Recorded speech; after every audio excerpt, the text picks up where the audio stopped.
you should be aware that there are certain differences between the dialects of Spanish. So in different regions, people speak differently, and you're going to find some differences in pronunciation, in the grammar, and in some vocabulary. What's important to note, though, is that Spanish speakers from all over the world understand each other perfectly. So there's no problem on that. Um, but given that you're going to learn Spanish in a certain way, so for instance, you're going to learn how to speak it in how they speak it in Spain, or you're going to learn how they speak it in Latin America, in Mexico, for instance, then there are going to be differences when you travel to a certain country or another. And they will be able to understand you perfectly, but you might have some trouble if you don't, if you're not aware of all of this. So let's begin with the differences in the pronunciation. The most important difference is that the Z and CI and CE are pronounced like th in Spain, whereas they are pronounced like s in Latin America. So we have like these words, for instance. This means to cook, and it's cocinar in Spain. Cocinar, like th, cocinar. While in Latin America, this is cocinar, cocinar, cocinar. Same with this. We have agradecer, to thank, the verb to thank. This is agradecer in Spain, but here in Latin America we pronounce it agradecer. Then embarazada, embarazada in Spain. This means pregnant. Embarazada, embarazada in Latin America. Embarazada, embarazada. So that's the most important difference. But there can be others, and depending on where you go, you should be aware of that. It's not going to be a big issue, and like I said, they are going to understand you, and I'm pretty sure that you will be able to understand them too if you have a decent level of Spanish. And okay, so then we have differences in grammar. The most important difference in grammar is with vosotros, the second person plural, the pronoun for the second person plural, and its conjugation, the conjugation of the verbs for the second person plural. So when you say you people, you as like you're two or three, and I say you. In Spain, this is vosotros, vosotros. This is the informal form of referring to you as a plural in Spain. But they also have this formal, more polite form, ustedes. Now, this is more polite in Spain, and this is informal in Spain. But in Latin America, this is the only way. So it's always ustedes. And the conjugation is quite different, because ustedes conjugates for the third person plural, exactly the same. So if I said ellos or ellas here, this would be the same, the conjugation of the verb. But this one is different. So this conjugation doesn't exist in Latin America, or at least in a big part of Latin America. I think all of it.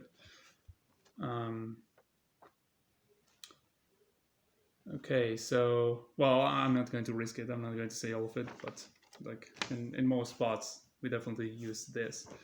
And okay, so you have vosotros sois españoles. You are Spaniards, and ustedes son españoles. Notice the difference. Then we have okay, so that's like the big difference. Then you have in some places in Latin America, in many places actually, because not only in several countries but also in regions of other countries too. Like in Argentina, they talk like this, and in I mean this happens. What I'm going to talk about next, and it also happens in the vast majority of Uruguay, not in the region that I am in, but in the vast majority of Uruguay, and also in Paraguay and many other countries, many other Latin American countries. So what happens is that instead of tú for the second person singular, they use vos, vos instead of tú. And this also has a conjugation of its own that is different from this one. I'm putting this between parentheses because I wrote this sentence here, and this isn't necessarily the pronoun when you're conjugating in Spanish. You already know the subject from here, so we most likely wouldn't use this. But okay, this is something to be aware of too. I mean, in Spain and in many places, we will use tú, but other people will use vos. So tú tienes 30 años. You have, you are 30 years old. Sorry, and vos tenés 30 años. You are 30 years old.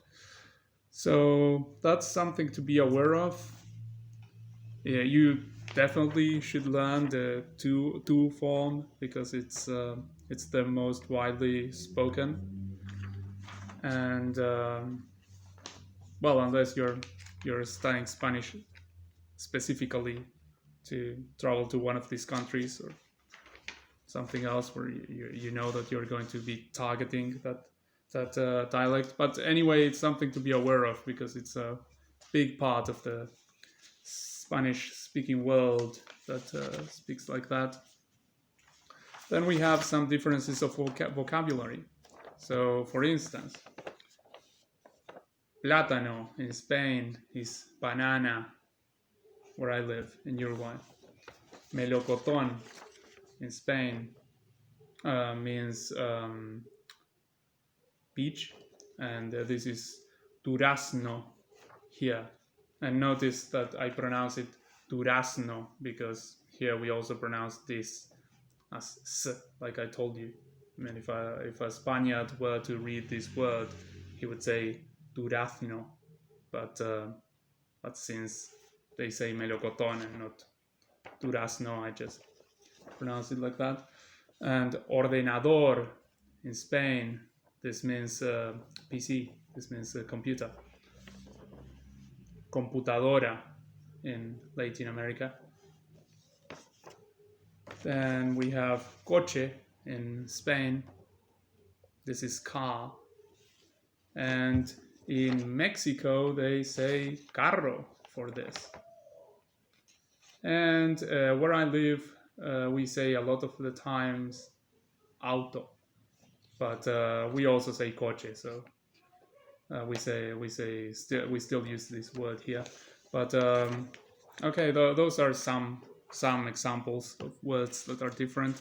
There are many more, of course, but not enough to make it difficult for you to communicate with someone from any part of the Spanish-speaking world, really.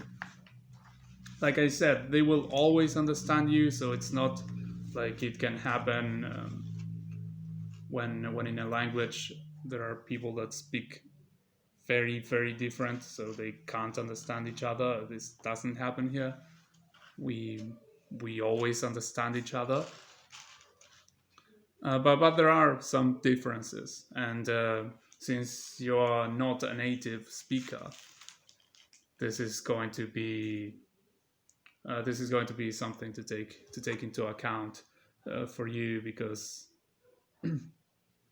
because for you obviously it's going to be harder to understand when they speak, and they are speaking a different dialect from the one that you learned. And well, that is all. If you have any questions, just tell me as usual. And I hope that was clear. Bye.